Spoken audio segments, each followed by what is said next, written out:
আমার সামনে বসা আছেন, আমার কাছে আপনারাই প্রধান মেহমান। আলহামদুলিল্লাহ বলেন না?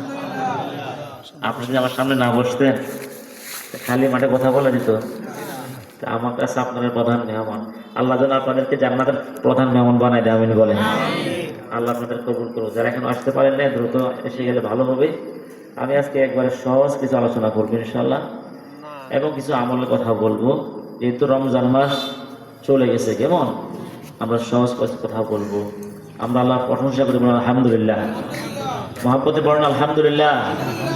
রব্বানা লাকাল হামদ হামদান কাসীরান তাইয়িবান মুবারাকান ফীহি ইয়া রাব্বি লাকাল হামদু কামা ইয়ানবাগি লিজালালি ওয়াজহিকা ওয়া আযীমি সুলতানিক। আল্লাহ তাআলা শেখানো ভাষায়, আল্লাহ তাআলা দেয়া জবান দিয়ে, এই সামনে খালি জায়গাটা আসেন, এই সামনে খালি জায়গাটা, জি কাছে আসেন, কাছে কাছে বসেন। আমরা আল্লাহ তাআলার দেওয়া জবান দিয়ে আল্লাহ প্রশংসা করতে পেরেছি, আলহামদুলিল্লাহ বলেন না? আমরা আমাদের নবীর উপরে দরুদ পড়ি, যে নবীর উপরে একবার দরুদ পড়লে আল্লাহ তাআলা 10টা রহমত দিয়ে দেন, সুবহানাল্লাহ। উত্তাতা আনহু আশু খাতিআত, 10টা গুনাহ মাফ হয়ে যায়। রফিয়াত লাহু আশু দারাজা, 10টা মর্যাদা বেড়ে যায়। আমরা আমাদের নবীর উপরে দরুদ পড়ি, সকলে জবান খুলে মহব্বতে পড়েন সাল্লাল্লাহু আলাইহি ওয়াসাল্লাম। আরেকবার পড়েন সাল্লাল্লাহু আলাইহি ওয়াসাল্লাম। প্রিয় ভাইয়েরা, রমজান মাস চলে গেল আমাদের মধ্য থেকে। গতকালকে আমরা ঈদ উল ফিতর আদায় করেছি, তো আজকে মাহফিল, আলহামদুলিল্লাহ বলেন না? আমি এই জন্য আপনাদের কিছু আমল আজকে আমরা শিখবো। আমি তেমন আলোচনা করব না, শুধু কিছু আমল আমরা শেখার চেষ্টা করব, ইনশাল্লাহ বলেন না? তাহলে যেহেতু আপনারা মাহফিলটা অনেক কষ্ট করে করাচ্ছেন, অনেক শ্রম দিচ্ছেন, তা আমি চিন্তা করলাম যে রমজান মাস শেষ হয়ে গেছে, এই বাকি 11টি মাস আমরা কিভাবে সময়টা কাটবো, আমরা কিভাবে আমার জীবন চলবে, এই জন্য আমরা মৌলিক 8টি আমল শিক্ষা দেব। কয়টি আমল? আজকে সকলে 8টি আমল মুখস্থ করে যাওয়া লাগবে, ইনশাল্লাহ বলেন না? এই 8টি আমল আমরা শিখাবো, বাস ওয়াজ শেষ, ইনশাল্লাহ বলেন না? খুব মনোযোগ, একবারে সহজভাবে বলবো, যাতে আমাদের বুঝতে সহজ হয়, আমরা যেন আমল করতে পারি। আমরা জীবনটা 8টি মৌলিক যে আমল, এর উপরে যেন আমরা থাকতে পারি। আল্লাহ কবুল করুক, আমিন বলি। এই জন্য যেহেতু রমজানটা গিয়েছে, আমরা তাহাজ্জুদ পড়েছি, রোজার পাশাপাশি কোরআন তেলাওয়াত করেছি, এবং রমজান মাসে আমল আমরা বেশি করি, ঠিক না? তো রমজান মাসে আমরা ভালো আমল করলাম, ভালো প্রস্তুতি নিয়ে আমরা সময়টা কাটাইলাম। রমজানের পরে যদি আবার নামাজের ত্রুটি হয়, হালাল উপার্জনের ত্রুটি হয়, আবার আগের মতো চলি, তাহলে কি রমজান আমাদের কাছে আল্লাহ দিলেন, টাকাভিত্তিক জীবন গড়লাম না, লাভ আছে ভাই? কথা কোন না, লাভ আছে? কোনো লাভ নাই, কোনো লাভ নেই। মুরব্বী আপনি আমার সামনে আসছে, আপনি এই সামনে জায়গাটা, আমি তো ধরেন না, যেটা আমল ছিল মতো, আপনার একটু কাছে আসেন, এটা মুখস্থ করা ইনশাল্লাহ আজকে, ইনশাল্লাহ বলেন না? আজকে ওয়াজ একবারে ইনশাল্লাহ মুখস্থ করে যাওয়া লাগবে, আল্লাহ কবুল করুক, আমিন বলে। কারণ আপনাকে তো 8টি আমলের ভিত্তিতে সময়টা বাকি মাসগুলো কাটাতে হবে, এই জন্য ইনশাল্লাহ আমরা শিখে যাব। যারা এখন বাড়ি ঘরে আছেন দ্রুত আসেন, মা বোনদেরকে বলছি আপনারাও 8টি আমলের কথা শুনেন, খুব মনোযোগ। কেন রমজান চলে গেল, রমজানের পরে যদি আবার আগের মতনই চলি, রমজানের তাসির আমাদের মধ্যে না থাকে, এই রমজান আমাদের কোনো ফায়দা হবে না। আল্লাহ তাআলা বলেছেন, ওয়ালা তাকুনু কাল্লাতী নাকাদাত গজলাহা মিন বা'দি কুওয়াতিন আনকাসা। ওয়ালা তাকুনু কাল্লাতী নাকাদাত গজলাহা, ওই মহিলার মতো হবে না যেই মহিলা মিন বা'দি কুওয়াতিন আনকাসা, একটা রশিকে মজবুত ভাবে পাকাইল। নাকাদাত গজলাহা, ওই রশিটাকে আবার টুকরা টুকরা করে ফেললো। কোন একজন মহিলা, ওয়ালা তাকুনু কাল্লাতী নাকাদাত গজলাহা মিন বা'দি কুওয়াতিন আনকাসা, একটা রশিকে মজবুত ভাবে পাকাইছে, খুব শক্ত করে পাকাইছে, এই রশিটা কাজে লাগাইতে হবে না? হয়তো কিছু বাঁধবে, গরু ছাগল বাঁধতে পারি আমরা অনেকে, অথবা একটা ঘর মজবুত করে রশি দিয়ে বাঁধলো। এখন কিছুই করলো না, রশিটাকে কেচি দিয়ে কেটে টুকরা টুকরা করে ফেললো। বলেন দেখি, এই রশি মজবুতভাবে পাকানোর পরে যে রশিটা কেটে ফেললো টুকরা টুকরা করে, কোনো লাভ হয়েছে? আওয়াজ দিয়ে কোনো লাভ হয়েছে? ঠিক তদ্রুপ রমজান মাস আমরা পেলাম, রমজানের গুরুত্বপূর্ণ সময় আমাদের থেকে চলে গেল। রমজান থেকে আমরা তাকওয়া ভিত্তিক জীবন গড়লাম না, হেদায়েত নিলাম না, শিক্ষা নিলাম না। ওই যে মহিলা রশিটা পাকড়ানোর পরে কেটে টুকরা টুকরা করে ফেললো, যেমন কোনো লাভ হলো না। রমজান চলে গেল, আবার ওইভাবেই চললাম, আগের মতোই চললাম। আমার জীবন ব্যর্থ, ঠিক কিনা? না ঠিক কিনা? এই জীবন ব্যর্থ।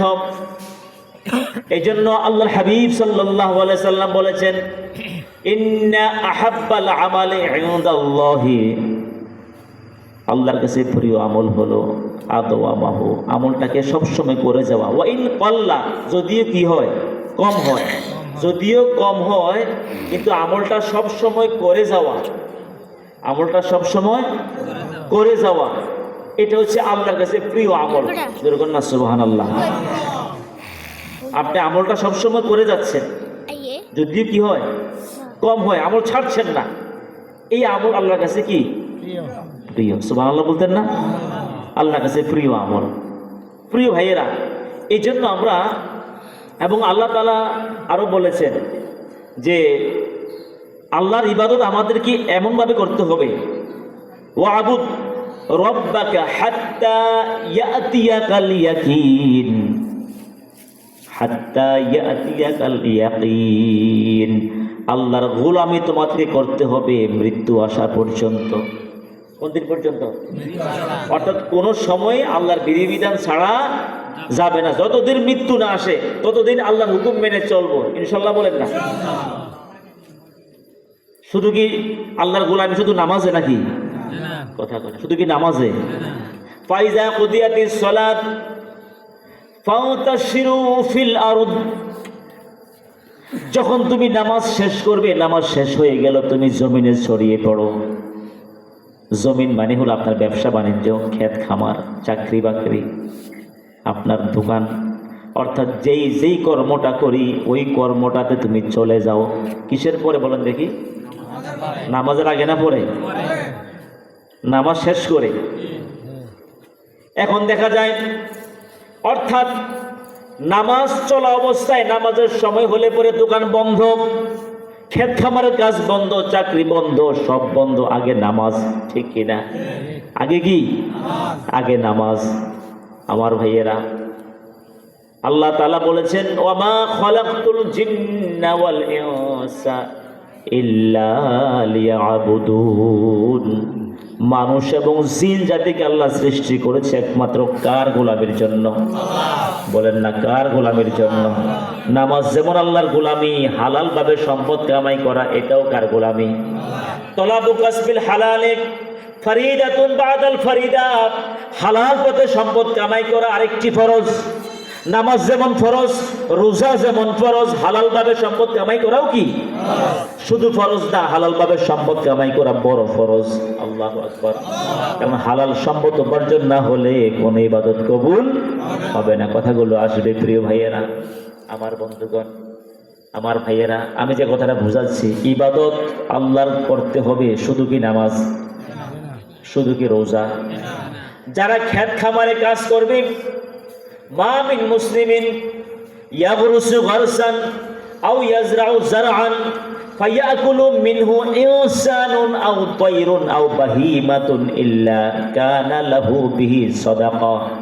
একজন মুসলিম কৃষক ধান লাগাবে, গম লাগাবে, সরিষা লাগাবে, বিভিন্ন সবজি চাষ করবে। যেই কৃষক ধান লাগালো, গম লাগালো, সরিষা লাগালো, বিভিন্ন ফল ফলাদের গাছ লাগিয়েছে, প্রত্যেকটা ফলের পরিবর্তে, প্রত্যেকটা ধানের পরিবর্তে, সরিষার পরিবর্তে, প্রত্যেকটা বীজের পরিবর্তে আল্লাহ তাআলা এক একটি করে সদকার সওয়াব দিয়ে দিবে। আল্লাহু আকবার বলেন না? সুতরাং যিনি কৃষক, এটাই ইবাদত।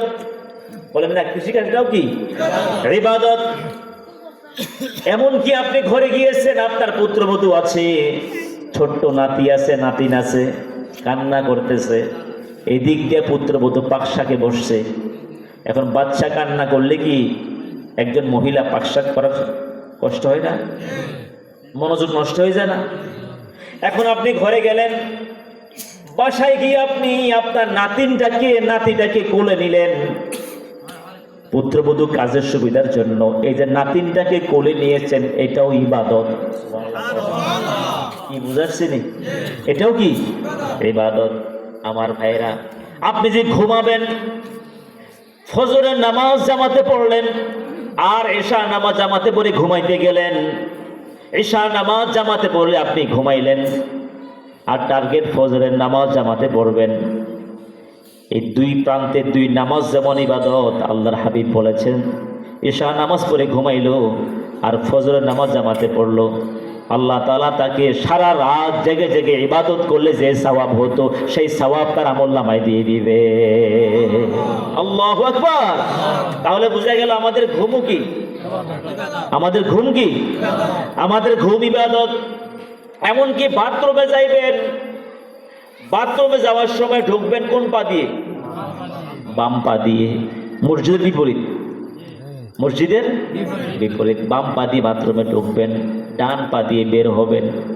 তারপরে একটা দোয়া পড়বেন, আল্লাহুম্মা ইন্নী আউযু বিকা মিনাল খুবুসি ওয়াল খাবাইস।